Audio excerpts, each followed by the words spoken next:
Very important. જ્યાં સંવેદનાઓ અને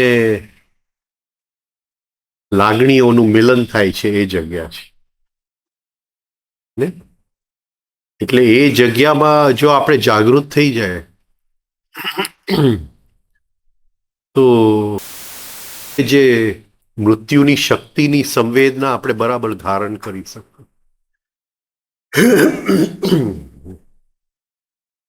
એટલે સેકન્ડ એક્સરસાઇઝમાં ખાસ સોલર પ્લેક્સસ ઉપર ધ્યાન આપજો. જેટલું બની શકે સોલર પ્લેક્સસ ગહેરાઈમાં ખેંચતા જ જાજો.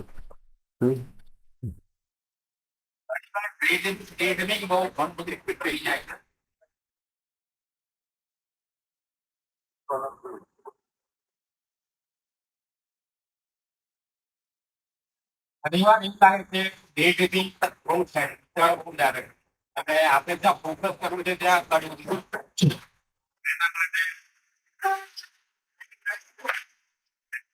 ક્યાં ક્યાં આવતું પહેલી વાર આવ્યા? સેકન્ડ શું નામ? શું કરો છો? Software developer. પેલું અન્ડરસ્ટેન્ડિંગ, મોસ્ટ ઇમ્પોર્ટન્ટ અન્ડરસ્ટેન્ડિંગ કે ડે ડ્રીમિંગ થી શું વસ્તુ થાય છે. રાઈટ? એટલે એક ચીલો અંદર પડી જાય છે. ચિત્તના જે પ્રદેશ છે એની અંદર એક જાતનું ઘરેડ પડી જાય છે ટુ ડે ડ્રીમ. રાઈટ? એટલે આપણે ન કરવું હોય તો એ ખેંચાઈ જાય એની અંદર. એટલે જ્યાં સુધી એની સાથે સ્ટ્રગલ નહીં કરીએ ડે ડ્રીમિંગ સાથે, ત્યાં સુધી એ ઘરેડ આપણને ખેંચી જ જશે. એટલે પેલી વસ્તુ એ. સેકન્ડ થિંગ કે આપણી પાસે ધારણા શક્તિનો અભાવ છે પ્રેઝન્ટ મોમેન્ટમાં રહેવાનું. રાઈટ? અને પ્રેઝન્ટ મોમેન્ટ આપણે હિસાબે એટલે એક જાતનો અંદરનો વિરોધ છે પ્રેઝન્ટ મોમેન્ટ પ્રત્યે, એક જાતનો વાંધો કે પ્રેઝન્ટ મોમેન્ટમાં કંઈ પડ્યું નથી.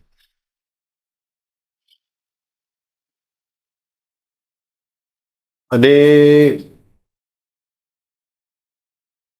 ડે ડ્રીમિંગમાં મોટી મુશ્કેલી એ છે કે એની અંદર ક્યાંય પણ અડચણ નથી આવતું. આ સમજાય છે? એટલે ક્યાંય તમગુણ છે જ નહીં ડે ડ્રીમિંગની અંદર. તમગુણનો અભાવ છે. એટલે હું કંઈ પણ ડે ડ્રીમિંગમાં કરું તો મને કોઈ અડચણ આવતું નથી. બધું આમ ફર્સ્ટ ક્લાસ ચાલી જાય છે, સ્મૂધલી ચાલી જાય છે. અને એ જે અંદર સંસ્કાર પડી જાય છે ને, પછી આપણે રિયલ લાઈફમાં અડચણોની સામે ઝઝૂમી નથી શકતા. અને રિયલ લાઈફમાં અડચણો આવે છે. Real life is a struggle. પણ આપણે જ આપણી જાતને સ્ટ્રગલ માટે લાયક નથી રહેવા દેતા જ્યારે આપણે ડે ડ્રીમિંગ કરીએ છીએ. કારણ કે આપણે એવું એક ચાખી ગયા અંદરની દુનિયા જ્યાં કોઈ પણ અડચણ આવતું નથી. બધું એની મેળે ઓટોમેટિકલી ચાલે.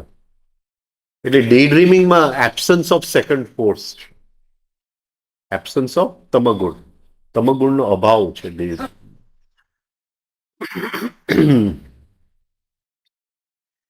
અને એટલે એનું ઘરે એ રીતે પડે છે. એ એટલે આટલું જો આપણે સમજી ગયા. અને ફાઇનલ વસ્તુ, જે વસ્તુ આપણે ભોગવીએ છીએ ડે ડ્રીમિંગમાં, રાઈટ? એની માટે આપણે લાયક નથી. આપણું સ્ટ્રક્ચર જીવનમાં એવું નથી કે એ વસ્તુને આપણે ઇન્વાઇટ કરીએ. આ પકડાય છે પોઈન્ટ હું શું કહેવા માંગુ? તે ડે ડ્રીમિંગમાં હું ઘણા બધા પૈસાનો ભોગ કરતો હોઉં, રાઈટ?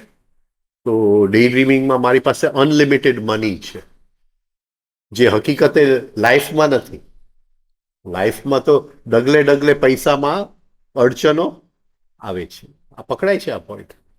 એટલે હું એ જે પ્રદેશ છે એની અંદર હું અનલિમિટેડ પૈસાનો ભોગ કરું છું, રાઈટ?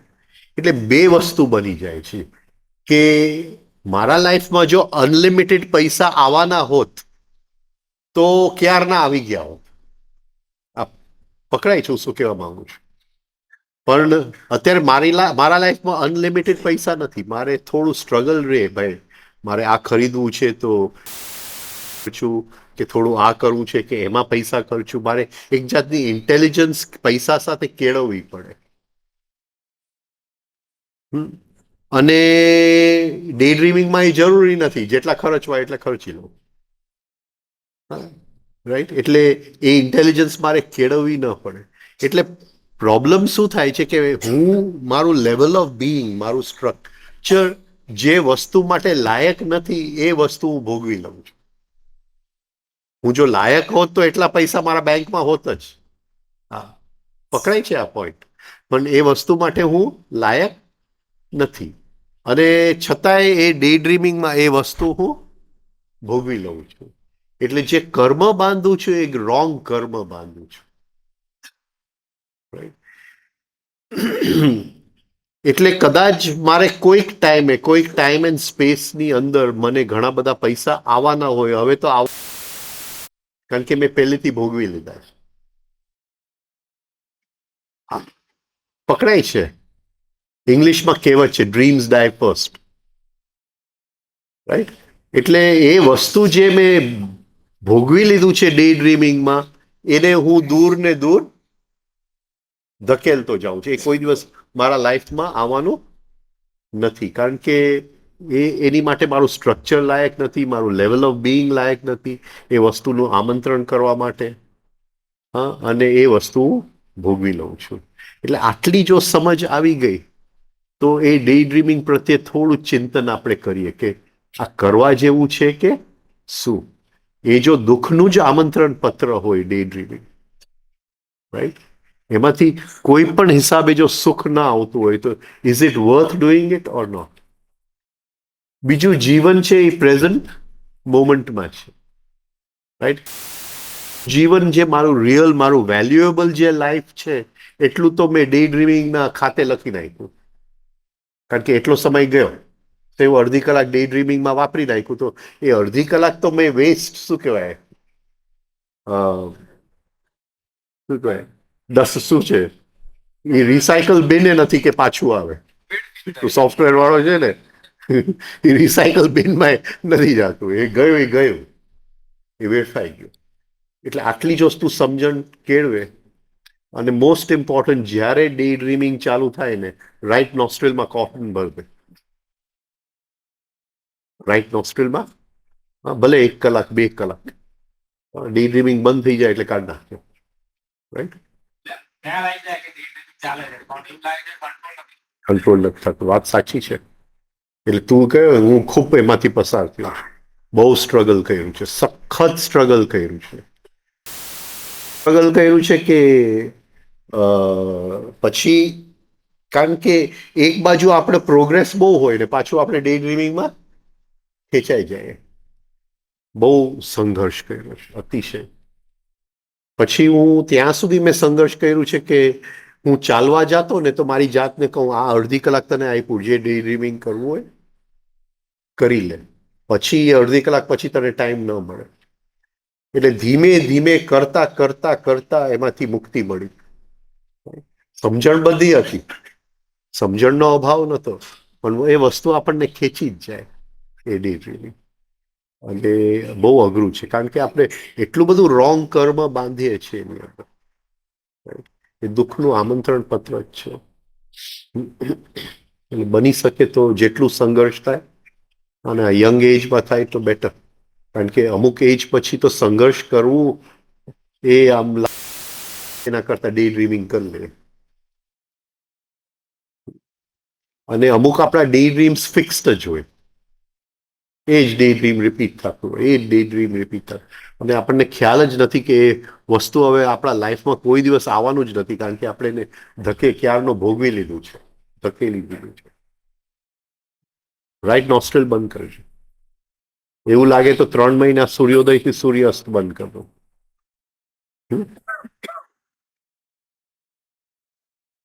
જો question થાય. ઘરે નવો ઉચ્ચાર કરવાનો કદી કે આજે કરાય. તારે નવો કરવાનો, શિબિરમાં આ કરાયો હોય કરવાનો, કારણ કે મારી સાથે તું કરે છે, પણ ઘરે નવો કરવાનો. લગ્ન થઈ ગયા? હા, તો નવો કરજે ભાઈ. ઇલેક્ટ્રિકના બિલ ભરવાના હોય, ઘણું બધું હોય.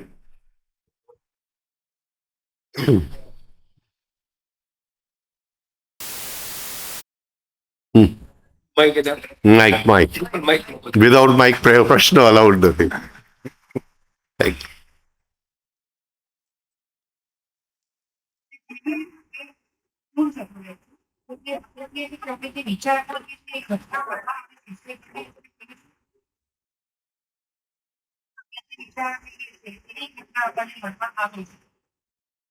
એવી એટલે શું?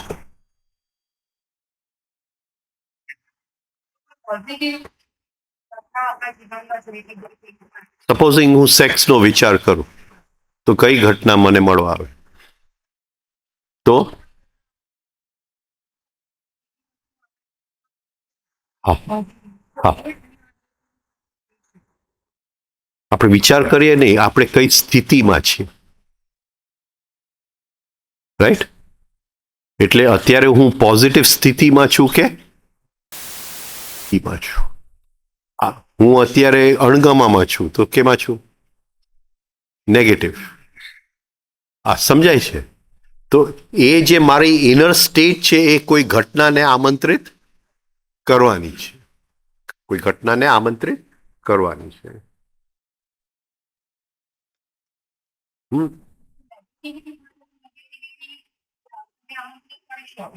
નેગેટિવિટી એટલે કયો ગુણ? તમગુણ. એટલે મેં તમગુણ ભેગું કર્યું. જે ઘટના આવે છે એ ન્યુટ્રલ છે, સમજાય છે? ઘટના આવે છે એ ન્યુટ્રલ છે, પણ એ ઘટના જ્યારે મને મળવા આવે ત્યારે મારી પાસે જે મૂડી હોય એમાંથી જ એને પસાર થવું પડે. જ્યારે કોઈ પણ ઘટના ખરાબ કે સારી નથી, એક ઘટના. આ સમજાય છે? મેં નેગેટિવ સ્ટેટ જ ભેગા કર્યા, એટલે મારી પાસે મૂડી નેગેટિવિટીની છે, એટલે એ ઘટના મને મળતા મળતા એ નેગેટિવિટીમાંથી એને પસાર થઈને મને મળવું પડે છે. એ જ્યારે નેગેટિવિટીમાંથી પસાર થઈને મને મળવું પડે છે ત્યારે એ દુઃખદાયી બને છે એ ઘટના, રાઈટ? ઘટના આપણે સમજી જ નથી શકતા.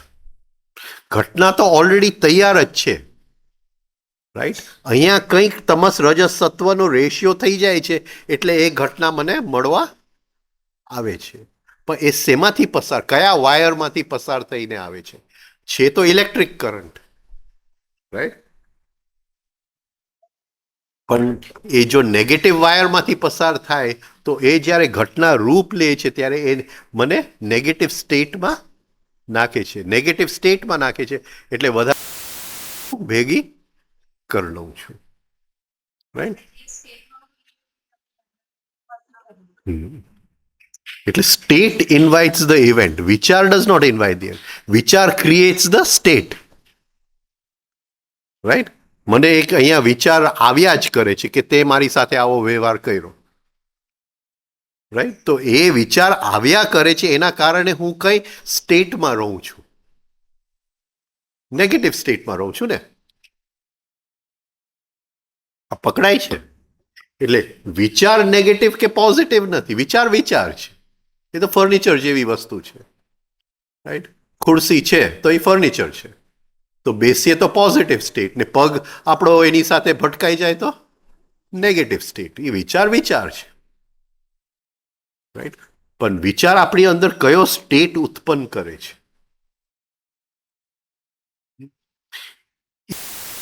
Invites the outer event.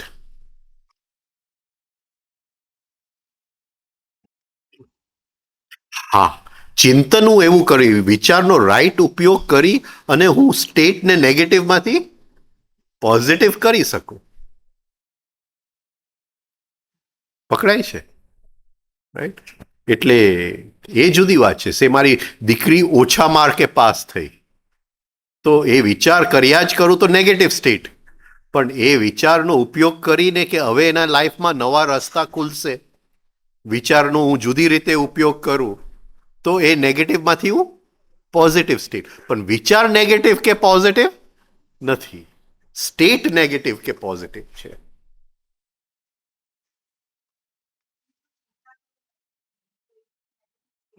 ચિંતા હંમેશા નેગેટિવ છે. It can never B positive. અને ચિંતાના રિઝલ્ટ કોઈ દિવસ સારા જ નથી. છતાંય આપણે વાઈફ હસબન્ડને કહેતી હોય કે ભાઈ તું ચિંતા નથી કરતો, મારે જ કરવી પડે છે, રાઈટ? પણ ચિંતાનું કોઈ દિવસ રાઈટ પોઝિટિવ રિઝલ્ટ આવી જ ન શકે.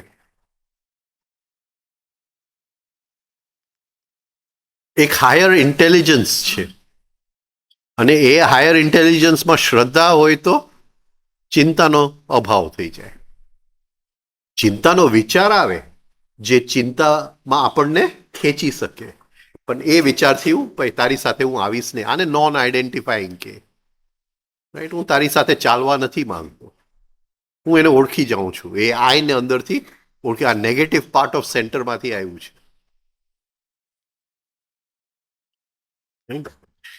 એટલે એને ઓળખી લેવું પડે. બાકી ચિંતાનો કોઈ દિવસ પોઝિટિવ રિઝલ્ટ આવી શકે એમ નથી. એ emotional negative part of emotional સેન્ટરનું લીકેજ છે મોટામાં મોટું. એ હું સમજી જાઉં કે મારી દીકરીના આમંત્રણ વગર એના લાઈફમાં કંઈ બની નથી શકતું,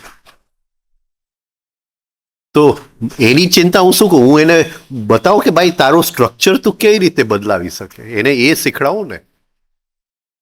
એને કહું કે ભાઈ તું થોડુંક રિધમિક બ્રીધિંગ કર, થોડુંક આ કર. તારું સ્ટ્રક્ચર જો થોડું બદલાશે તો આવનાર ઘટના પણ બદલાશે. તારું સ્ટ્રક્ચર જો થોડું બદલાશે તો તું નેગેટિવ સ્ટેટમાં ઓછી રહીશ, પોઝિટિવ સ્ટેટમાં વધારે રહીશ, રાઈટ? પણ અંદર એક ટેવ જો પડી ગઈ ચિંતા કરવાની, અંદર એક ટેવ જો પડી ગઈ બીજા લોકોનો વાંક કાઢવાનો, અંદર એક ટેવ જ પડી ગઈ બધાનું નિંદા કરવાનું, અંદર ટેવ પડી ગયું વાંધો ઉઠાવવાની, તો પછી હું નેગેટિવ ના આવી શકું, બહાર ના આવી શકું.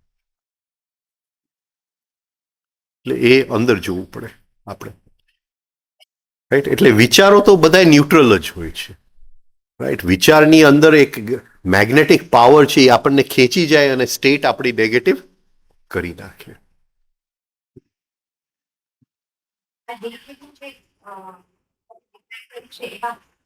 પ્રેઝન્ટ મોમેન્ટમાં ન રહી શકવાનો આપણો જે વિરોધ છે એમાં તો બધા અનસ્ટ્રક્ચર્ડ વિચાર પણ આવતા હોય. તો ડે ડ્રીમિંગ પર્ટિક્યુલર શું વસ્તુ છે કે જે આપણે લાઈફમાં પૂરી નથી કરી શક્યા અથવા જે ઇવેન્ટને આપણે આકર્ષી નથી શક્યા, એ ઇવેન્ટને આપણે કલ્પનામાં પૂરી કરીએ છીએ, એટલાને જ ડે ડ્રીમિંગ કહેવાય કે પછી પ્રેઝન્ટમાં ન રહી શકવાની પરિસ્થિતિ પણ બધું ભેગું. એટલે એક તો આપણે પ્રેઝન્ટમાં રહી શકતા નથી, રાઈટ? પછી અંદર ક્યાંક તો ગાંઠો હોય, જે આપણને જે વસ્તુ થઈ હોય, આપણી જે કામનાઓ હોય એ અતૃપ્ત રહી હોય. આ સમજાય છે? હવે સે ઓલો છોકરો આજે નખ ચાવતો હતો, રાઈટ? એ નખ ચાવતો હતો એટલે એનો મતલબ જ એ કે અંદર કંઈક એની હવે દબાયેલું છે જે અતૃપ્ત રહ્યું છે, રાઈટ? આપણે એને અત્યારથી એને અવેર કરીએ, કારણ કે લાઈફમાં એ કોઈક રૂપ લેશે. આ પકડાય છે, રાઈટ? અત્યારથી એને અવેર કરી લે. એટલે એ નખ ચાવે, ચામડી ચાવે ઘણા લોકો, સ્પેશલી એને જોવું હોય તો ક્રિકેટ મેચ જોઈ લેવું. આપણા બધાય ક્રિકેટરો ચામડી ચાવતા હોય, એમાં સચિન તેંડુલકર ખાસ. રાઈટ, તો આપણે ભલે એ બહારથી દેખાતો હોય એને કોઈ ચિંતા નથી, પણ આપણને એની અંદરની સ્થિતિની ખબર પડી જાય, આપણે ઓળખી લઈએ એને. રાઈટ. પ્રેઝન્ટમાં નથી રહેતા ત્યારે કોઈ જાણતા હોય એવી અધિકતાઓ જ પૂરી કરતા હોય. અને બીજું, આપણે સાધના માટે જે જવાની જે બલ છે એ આપણે વેડફી નાખીએ છીએ. તું એમ સમજ કે મારી પાસે એક બેગ ઓફ મની છે અને રસ્તામાં ઘણા બધા ડસ્ટબિનો છે, હું આમ ચાલતો જાઉં ને ડસ્ટબિનમાં નાખતો જાઉં, તો મને ગાંડો જ કહીશ ને તું? તો એવું જ થાય જ ને. તો આપણું જે સાધનાની મૂડી છે હું ડસ્ટબિનમાં નાખતો જાઉં ને, એ કિંમતી મૂડી છે, સાયકિક એનર્જી છે. સાયકિક એનર્જી છે, એની અંદર ઓળખાણનું શું કહેવાય, ઓળખાણની કેપેસિટી છે એ એનર્જીની.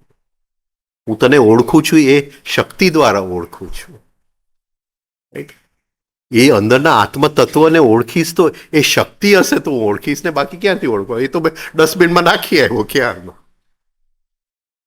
ડે ડ્રીમ એ સાયકિક એનર્જી છે, એ બહુ કિંમતી એનર્જી છે. મારા સાયકિક ફંક્શન્સ એનાથી ચાલે છે. પછી હું શું કે ને, મૂડ. હા, ડે ડ્રીમિંગમાં હું એટલે મૂડ જ થઈ જાઉં. શું થાય? મૂડ જ થઈ જાઉં.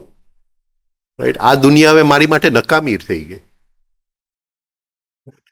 એવા લોકો હોય છે જે આ દુનિયામાં હવે રહી નથી. એ શું કહેવાય, આ દુનિયા માટે એ શું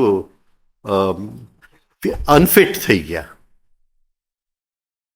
આખો વખત ક્યાંક બીજે જ હોય. તમે જોયા જ ને, ગાર્ડનમાં ચાલવા જાઓ છો તો તમે જુઓ અમુક ઉંમરના પછીના લોકો જે હોય છે એ જ્યારે ચાલતા હોય છે એની આંખ સપનામાં જ હોય છે. ઘણા હા બક કરતા હોય છે. હવે આ જો હાલત હોય આપણી બુઢાપાની, ઇટ્સ નોટ વર્થ ઇટ. નો યુવાનો હા,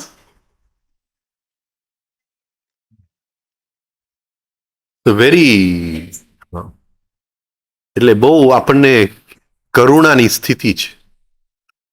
કરુણાની સ્થિતિ, દયાજનક સ્થિતિ, કરુણાની દયાજનક સ્થિતિ છે ને, કે લાઈફ.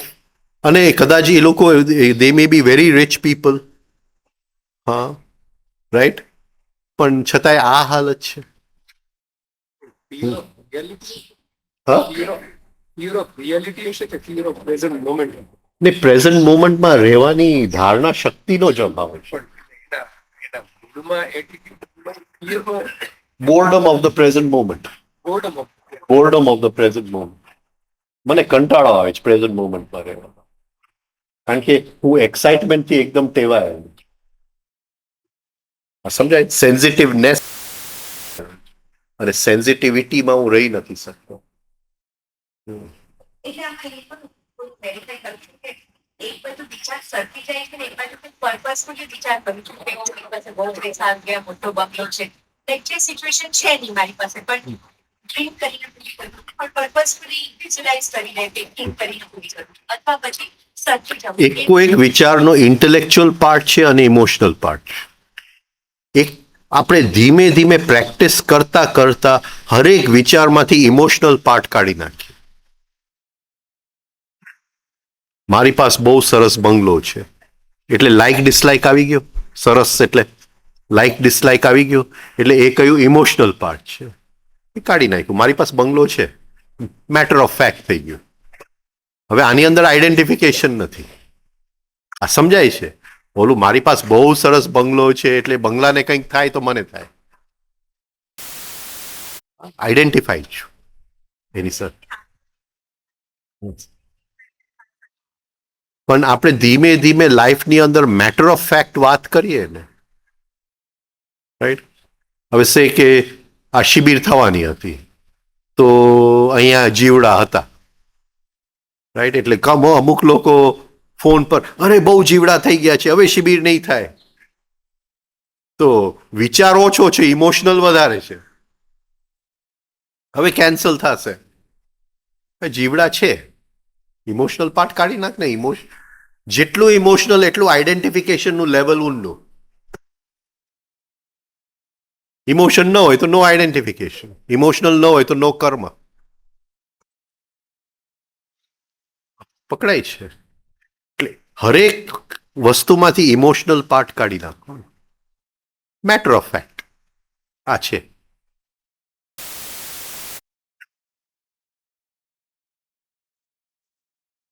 તો પછી એ સવાલ નથી. આઈડેન્ટિફિકેશન જે છે ઇમોશનલ સેન્ટરના કારણે જ આઈડેન્ટિફિકેશન. હું જોરદાર શું પટની અંદર ઇમોશનલ પાર્ટ તાવડિયાજી કે every thought is સોક્ડ in emotion, એના શબ્દ છે. સોક્ડ એટલે ભીંજાયેલું. ભીંજાયેલું ભીંજાયેલું એટલે ઓતપ્રોત સ્પંજની જેમ. એટલે કાઢવું કેમ લગભગ સમજાય છે? એના જે શબ્દનો પ્રયોગ છે સોક્ડ ઇન ઇમોશન. આપણે આખા જીવનમાં લગભગ ઓરિજિનલ તો એકઈ વિચારતું નથી. તો સપોઝ કોઈ એક વાક્ય લઈએ, ચાહે સ્પિરિચ્યુઆલિટી હોય કે કોઈ પણ વાક્ય લઈએ, પછી સતત એની પર ચિંતન કરીએ અંદરથી જે નીકળે એને ઓરિજિનલ વિચાર કહી શકાય ખરો? બે જાતના નોલેજ છે, outer knowledge, inner knowledge. Right? એટલે બહારનું જ્ઞાન, સ્વજ્ઞાન, અંદરનું જ્ઞાન. રાઈટ? અંદરનું જ્ઞાન પહેલા આપણે બહારના જ્ઞાનની જેમ ભણીએ. રાઈટ? જેમ આજે ભણાવું છું. રાઈટ? તો અત્યારે એ આપણો વિચાર નથી, ક્યાંય ખાયરમાંથી આવ્યું છે એનો વિચાર છે. એ આપણે ભણીએ છીએ. પણ અંદર હું જેક ઓફ ડાયમંડ્સને ઓળખી ગયો, એ મારો ઓરિજિનલ વિચાર છે. ભણાવ્યું પણ હવે એ વસ્તુ મારી બની ગઈ. મેં મારા જીવનમાં ઉતાર્યું, એના રિઝલ્ટ જોયા, એના રિઝલ્ટના જ્ઞાન ઉપરથી એ વસ્તુ હવે મારી બની ગઈ. ભલે એનો વિચાર છે એ મારે હવે જ્યારે હું બોલું છું ત્યારે મારો ઓરિજિનલ વિચાર છે, પણ એમાંથી હું શું કહેવાય કોપી કરીને બોલું છું, તો એ ઓરિજિનલ વિચાર નથી.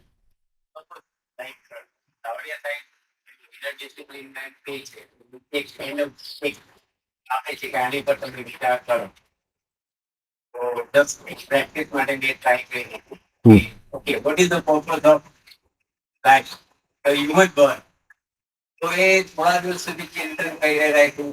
બસ એમાં તમે તમારા લેક્ચર્સમાં જે કંઈ આ સાંભળ્યું હોય કે સાહેબનું જે કંઈ વાંચ્યું હોય કે સાંભળ્યું, તો થોડી વાર માટે બધું સાઈડમાં જ રાખી દીધું, જાણે મને કંઈ ખબર જ નથી. તો એ ચિંતન કરતો રહ્યો દિવસો સુધી, 1 કલાક કે અડધી કલાક એક જ વાક્ય ઉપર ફોકસ કરું. તો કાંઈ કેવું નહીં કરતું કે એને પછી જે તમારી પાસેથી તમે સાંભળ્યું તેને રિલેટેડ. તો એ વિષયમાં એ ઓરિજિનલ કહેવાય ખરું? રાઈટ ચિંતન થયું હોય તો એ ઓરિજિનલ જ છે. એમાં પહેલા એવું કીધું કે અહીંયા ઘણી બધી વસ્તુ એવી છે જે મને મજા આવે, જે મને ગમે. એક એ જવાબ હતો. એક એવો હતો કે ભાઈ જીવન બર્થ શા માટે, એ રીતે પણ મોકલાય છે કે અહીંયા પોપ્યુલેશન માટે. એટલું સમજી જાઉં કે ભલે એ ઓરિજિનલ છે છતાં આપણા લેવલ ઓફ બીઈંગ પ્રમાણે આવે છે. લેવલ ઓફ બીઈંગ શરૂઆતની અંદર હું બધે રખડતો, બધી જગ્યાએ, કારણ કે શીખડાવું છું હવે 25 વર્ષ થઈ ગયા. 1994 તાવડિયા સાહેબ ગયા અને 20 વર્ષ એટલે 2014 અને 24 વર્ષ થઈ ગયા. એટલે થોડા લોકો દીદીમા પાસે ગયા એ ભાઈ આ ભાઈ બધું કરાવે છે પણ ઘણું બધું તાવડિયાજીથી અલગ છે. જે તાવડિયાજી બોલી ગયા એનાથી અલગ બોલે છે. તો એ તાવડિયાજીની સિસ્ટમને હાનિ નહીં પહોંચાડે. તાવડિયાજી જે મૂકી ગયા છે જ્ઞાનનો જે ભંડાર એમાં હાનિ નહીં પહોંચાડે એ પોતાનું બોલવાનું. તો દીદીમાં જવાબ આપ્યો કે હાનિ નહીં પહોંચાડે, એને સમૃદ્ધ કરશે.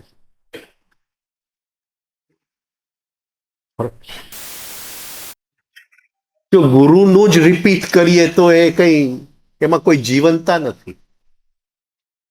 ગુરુનું એક એક વાક્ય જ રિપીટ કરીએ તો એની અંદર સેજ પણ જીવનતા નથી. આપણે એ ગુરુના વાક્ય આપણી ઉપર પ્રયોગ કરતા કરતા આપણી અંદર જે જ્ઞાનનો નિચોડ થયો એ આપણું ઓરિજિનલ જ્ઞાન છે. આપણે એને પ્રેક્ટિસમાં મૂક્યું છે, આપણે એનું અમલ કર્યું છે, કોશિશ કર્યું છે. જ્યારે આ બોલું છું તો મને કેટલા વર્ષોની પાછળ એની પાછળ પ્રેક્ટિસ છે કે ભાઈ એક એક આઈને અંદર ઓળખતા ઓળખતા આજે પણ સવારે નવો આય ઓળખાઈ ગયો. એટલે મને એમ થાય મારો દિવસ સમૃદ્ધ બની ગયો. જી ભલે જે સાધારણ શિષ્ય જે પ્રેક્ટિસ કરે છે એ જ સવારના પોરમાં થયું કે નવો આય એક ઓળખાઈ ગયો આજે. એટલે એ કરતા કરતા તમારી સાથે શેર કરું છું. એટલે એ ઓરિજિનલ. ભલે શબ્દો બધા મેં ક્યાંકથી વાંચ્યા હોય, હા આનું વાંચ્યું હોય, આનું વાંચ્યું હોય, આનું વાંચ્યું હોય, છતાંય કારણ કે મેં પ્રેક્ટિસમાં મૂકેલું છે એટલે એ મારું બની જાય છે.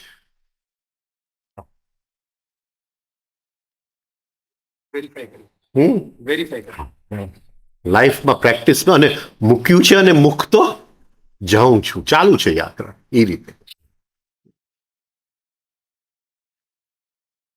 કાલે જે તંત્રધન છે હા એની માનવ મન ઉપર કોઈ ઇફેક્ટ પડે છે ને આપણી યાત્રામાં કયાનો ઉપયોગ કરી શકાય?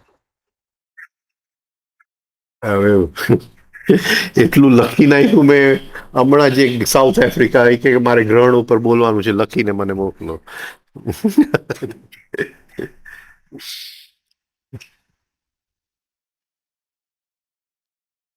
ચંદ્રગ્રહણ અને સૂર્યગ્રહણ એ બંને વચ્ચે અંતર શું? બંને વચ્ચે અંતર શું? ચંદ્ર પાસે પોતાની લાઈટ છે કે રિફ્લેક્ટેડ લાઈટ છે? સૂર્ય પાસે પોતાની લાઈટ છે. સૂર્યની જે લાઈટ છે એ હરેક જીવનતાનો સ્ત્રોત છે.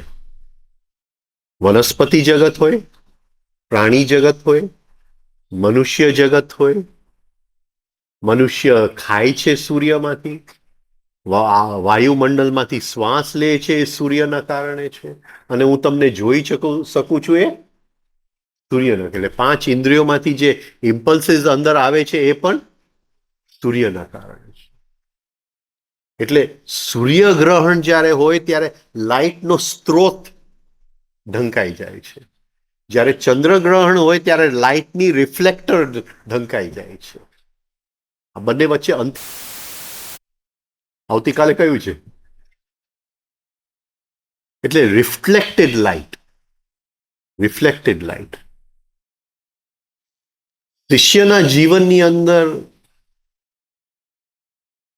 એને એક પોઈન્ટ એવો આવે છે કે એને લાઇટ તો દેખાય છે પણ કયો લાઇટ રિફ્લેક્ટેડ છે, કયો લાઇટ ઓરિજિનલ છે. ત્યારે એને શેની જરૂર પડે છે? ગ્રહણની જરૂર પડે છે.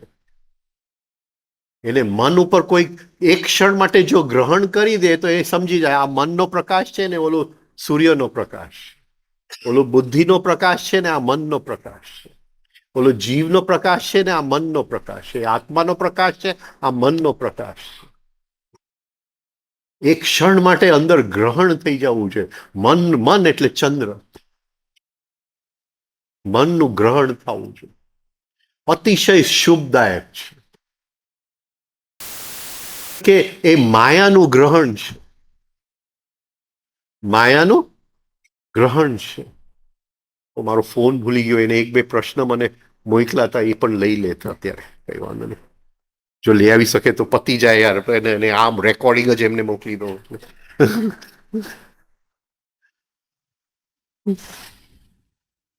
આ સમજાય છે?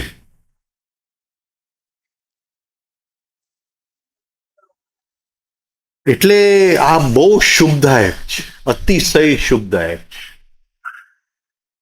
ન મંદિરો બંધ રહેવા જોઈએ, ન ખાવા પીવાનું બંધ રહેવું જોઈએ, કારણ કે એક છે કે ચંદ્ર ઔષધિનો કારક છે. એટલે આ સમયમાં કોઈ દવા ન લેવાય, કારણ કે ઔષધિનો કારક ચંદ્ર છે. વનસ્પતિનો કારક સૂર્ય છે, પણ વનસ્પતિની અંદર જે ઔષધિ હિલિંગની શક્તિ છે, કારણ કે હિલિંગની શક્તિ નેગેટિવ છે, પણ એ મારે સમજાવવું જરા અત્યારે એનું પ્લેટફોર્મ નથી. તમને એમ લાગશે અરે કોઈને સાજો કરવા એ નેગેટિવ છે, પણ હકીકત એ નેગેટિવ વસ્તુ છે.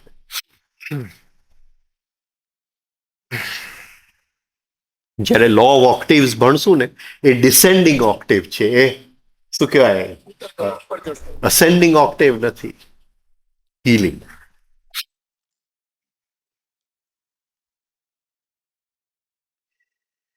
એટલે એક એના સિવાય આ ક્ષણ જે છે એ બહુ જ ઇમ્પોર્ટન્ટ છે. બીજું, એ સાધક માટે અતિશય ઇમ્પોર્ટન્ટ છે, કારણ કે એ જે 2-4 કલાક છે એની માટે મન સસ્પેન્શનમાં આવી જાય. મન ઉપર એક ડાયરેક્ટલી આત્માનો સ્પર્શ થઈ શકે, ડાયરેક્ટલી ડિવાઇન ફ્રેગમેન્ટનો સ્પર્શ થઈ શકે. આ પકડાય છે. સૂર્યગ્રહણમાં બધું ઉલટું હોય, ચંદ્રગ્રહણમાં બધું જુદું હોય. બીજું, ચંદ્ર સાયક્લિકલ નેચરનો માલિક છે. એ 15 દિવસ વેક્સ થાય, એ 15 દિવસ વેન થાય, જેને આપણે શુક્લ પક્ષ અને કૃષ્ણ પક્ષ કહીએ. એટલે એ વધે છે અને ઘટે છે. એ જે પૂનમ છે એ ટર્નિંગ પોઈન્ટ છે. એ જ્યારે વેક્સિંગમાંથી વેનિંગમાં જાય છે. શું કહેશું ગુજરાતીમાં? એ રાઈટ, એનો ટર્નિંગ પોઈન્ટ છે. એ વધતો એ નથી અત્યારે, ઘટતો.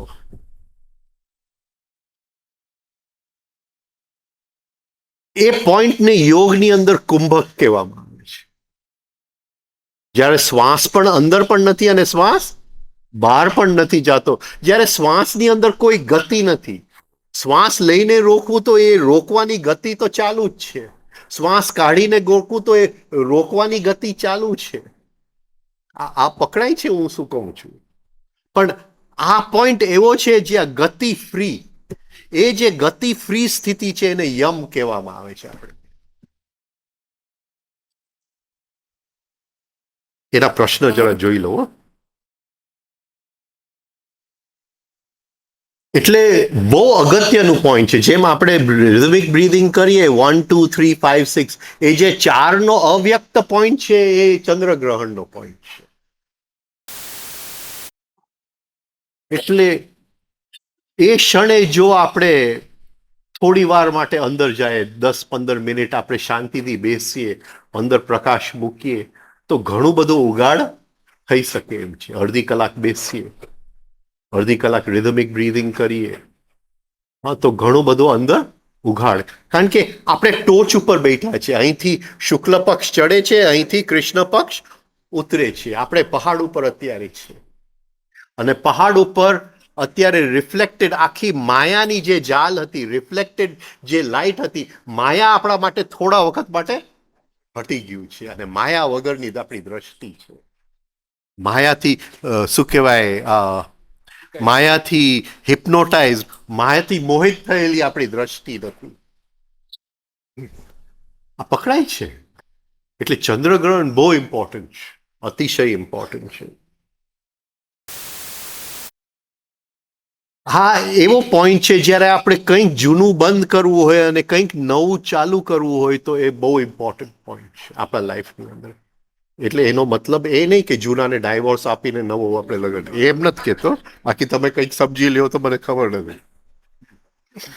તો લાઈટ ગઈ, ચંદ્રગ્રહણ આવી ગયું.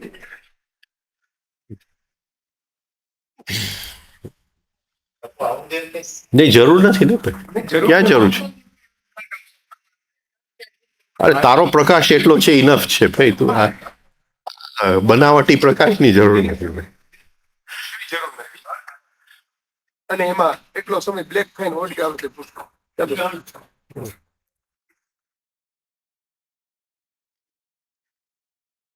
એટલે લાઈફમાં કંઈ પણ નવું ચાલુ કરવું હોય તો આ એનું કલ્મિનેશન પોઈન્ટ છે, ટર્નિંગ પોઈન્ટ છે. કંઈક જૂનું પૂરું થાય છે અને કંઈક હવે નવું આપણા જીવનમાં ઘટિત થવાનું છે. તો પહેલી વસ્તુ, આપણે થોડીક વાર મેડિટેશનમાં બેસી શકીએ, રાઈટ, રિધમિક બ્રીધિંગ કરી શકીએ. બીજું, આપણે સેલિબ્રેશન કરી શકીએ. એટલે તો મેં કીધું કૌશિકભાઈને કે જો દેખાય ને તો આ ગ્રહણ જોવા જેવી ગ્રહણ છે. આના જેવું ગ્રહણ ફરીથી આવવાનું નથી. એ કંઈક 11:30 પોણા 12 બેસવાનું છે અને સવારે 4 વાગે કંઈક પૂરું થવાનું છે. હા, એટલે મેં કીધું આપણે જાગશું. અને આપણી પાસે આ ટેરેસ છે, પણ જો વાદળા હશે તો નહીં દેખાય તો હા બેડ લક. તો પછી આપણે કંઈ નહીં કરી શકીએ. તો પછી રૂમમાં એક ગાયત્રી કરીને સૂઈ જશું. પણ જો દેખાય તો આપણે બધાએ બહાર, અને એના એક એક કલર્સ આપણે જોતા જશું. કારણ કે જેમ ઢંકાતું જશે અંદરથી આખી એક કલાઓ, આ રાસલીલા છે. એટલે પૃથ્વી અને ચંદ્ર વચ્ચેનું, કારણ કે ચંદ્ર પૃથ્વીનો પુત્ર છે, એ બંને વચ્ચેનું અત્યારે એક જુદું એક સંબંધ બંધાય છે આ ગ્રહણ વખતે. એટલે બહુ અદ્ભુત વખત છે એ રાસલીલા જોવાની. એટલે આપણે જોતા જશું અને રાતે કંઈક જેને નાસ્તો કરવો હોય, ચા પીવી હોય, એવું કંઈક કરશું આપણે. દારૂ નહીં પીવાય.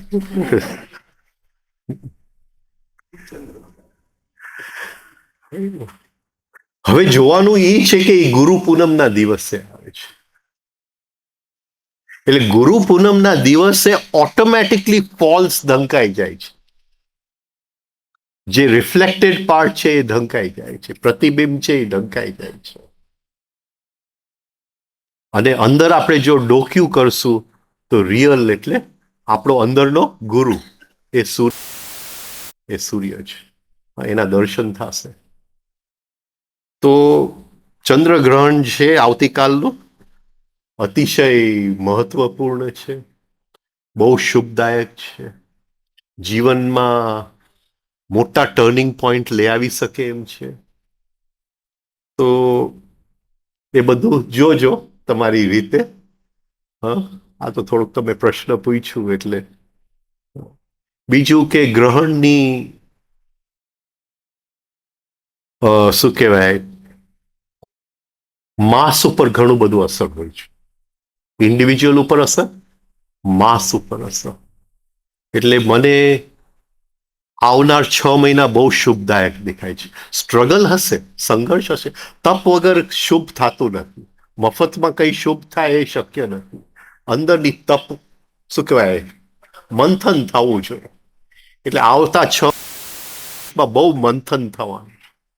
એને ખોટી નજરથી નહીં જોતા.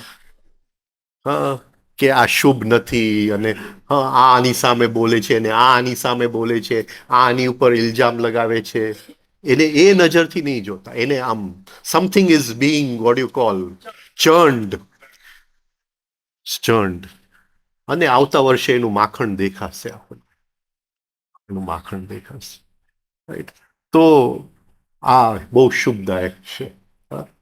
બરાબર. બીજું કઈ બોલવાનું બાકી રહ્યું હોય તો બોલજો.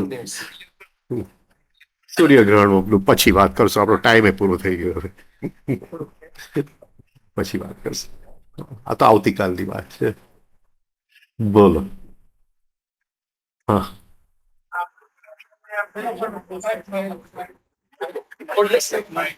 નજીક રાખજો. તેથી આપણે જોઈએ તો કરે છે એ કરવાની ઘટનાઓને લીધેથી આ સ્થાન પર ઘટના ઘટે છે. એ ઘટના ઘટે છે એની આપણા ઇન્ડિવિડ્યુઅલ અને માસ ઉપર આપણી સ્થિતિ પર તો ફરે જ છે, પણ જોગાનું જો કેવી સ્થિતિ આવે છે એને આ ગ્રહણ થાય તો એ આપણા ઉપર કેવી રીતે એની અસર થાય? આ મોટું ઊંચું ફોર્સ ચંદ્ર કઈ વસ્તુ ઉપર એનું પ્રતિભાવ છે? પ્રભાવ સોરી પ્રભાવ કઈ વસ્તુ ઉપર પ્રભાવ? The tides, high tide and low tide.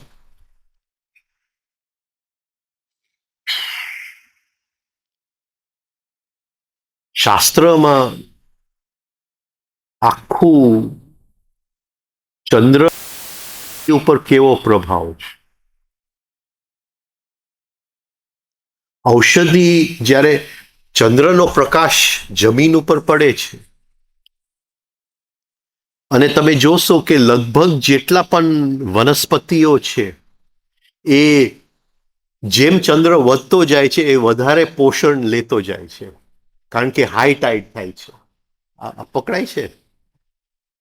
એ એના જે રૂટ્સ થી જે પોષણ લે છે, હા, એ એમાં વધારો થાય છે જેમ ચંદ્ર શું કહેવાય વધતો જાય છે. એટલે એ ચંદ્રની અસર આપણને એમ લાગે કે ખાલી પોષણ લે છે, પણ ખાલી પોષણ નથી લેતો. એનું એક રિધમની અંદર એ પોષણમાં કંઈક ફેરફાર થાય છે. એકમ છે, બીજ છે, ત્રીજ છે. એની લીધે આખું આયુર્વેદનો જન્મ થયો. રાઈટ, આ ચંદ્રના હિસાબની અંદર જે હીલિંગ પાવર જે નાખવામાં આવે છે એ ચંદ્રમાંથી આવે છે.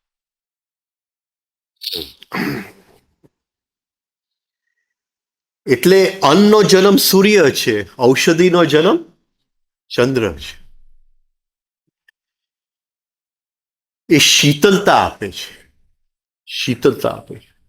એટલે એ ઔષધિ દ્વારા જ્યારે આપણને શીતલતા આપે છે ત્યારે એનો જ જે પ્રભાવથી મન ઉછલકૂદ કરે છે એ જ ઔષધિથી મન શાંત થાય છે. એ જ મનથી જે રોગ બને છે એ જ ઔષધિથી એ રોગ મટી જાય છે. પકડાય છે? એટલે ઇન્ડિવિજ્યુઅલ ઉપર બહુ મોટો અસર છે. અને આ જે ગ્રહણનો પોઈન્ટ છે ત્યારે એ જાણે કે ચંદ્ર આખો આમ અંદર પ્રલયમાં ચાલ્યો ગયો, હવે એ કંઈ કરતો નથી. એ ગેપ છે. આ આખી જે સાયકલ જે છે ચંદ્રની એની અંદર એક જાણે ગેપ, અને એ ગેપની અંદર બની શકે કે ઔષધિઓની અંદર અમુક ગ્રહણની પાવર આવી જાય છે. રાઈટ, ગ્રેવિટીનો પાવર આવી જાય છે, અમુક એની શક્તિ વધી જાય છે. કારણ કે કંઈક કરવું પણ ઘણીવાર કંઈક ન કરવું એ પણ મોટી વાત છે. રાઈટ, આપણે કોઈક વ્યક્તિના પાસે બહુ પૈસા આવી જાય ને આપણે 6 મહિના કંઈ કરતો નહીં, ભાઈ અંદરથી ઉછળશે, આ કરવું તે કરવું. રાઈટ, તું 6 મહિના શાંતિ રાખ, છાનોમાં બેસી જાય. એમ ચંદ્ર અત્યારે છાનો માનો બેસી ગયો છે, અને એનું ન કરવું, નોન ડુઈંગમાંથી જે વસ્તુ બને છે એની અંદર ઔષધિને બહુ તાકાત મળી જાય છે એની અંદર. એટલે બહુ મોટો એનો અસર છે. બીજું તમે શું પૂછ્યું મને ખબર નથી.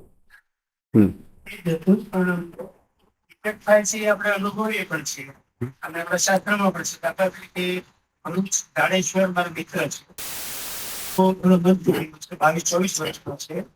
એટલે જયારે ભરતી આવે ને ત્યારે એનું દાન પણ એકદમ વધી જાય, વોટ આવે ત્યારે એકદમ ઘટી જાય. એક તો આપણે ફિઝિકલી પણ જોઈ શકીએ છીએ. એનું કારણ જાણવું. હા, એટલે એ જ્યારે એને ભરતી આવે ત્યારે એને ઔષધિનો ડોઝ ડબલ કરી દેવાનો, અને જ્યારે એને ઓટ આવે ત્યારે ડોઝ અડધો કરી દેવાનો. એ તમે લગભગ આયુર્વેદની દવાઓ હશે, 15 દિવસ વધારજો, 15 દિવસ ઘટાડજો, આવા બધા નિયમો હશે આયુર્વેદની અંદર. એ બધા ચંદ્ર સાથે છે. રાઈટ, હવે સે કે એક ઔષધિ લે, એનું નામ તો સે સુવર્ણ પરપટ્ટી એક ઔષધિ છે. તો એ ઔષધિ 15 દિવસ વધારવાની, 15 દિવસ, અને એ ચંદ્રના સાયકલ સાથે. તો તમારી ક્રીપરમાં પણ આ રીતે છે. બોલો. હા, તો આપણે પ્રાર્થના કરીએ કાલે આકાશ ખુલ્લું જો થઈ જાય તો આપણે સાંજનું કઈ સેશન નહીં રાખે, થોડાક સુઈ જાય અને પછી 11, 11:30, 12 વાગે બધા ભેગા થઈ જાય અને જરાક ચંદ્રગ્રહણ જોઈએ કાલે, અને ન હોય તો બેડ લક, બીજું શું. Right? પોઈન્ટ ઓફ ટાઈમ વિશે આપણે કાલે લેશું આ પોઈન્ટ ઇન ટાઈમ અનુભવ કરી લઈએ ને કાલે ચંદ્રગ્રહણ. ચલો, થેન્ક યુ.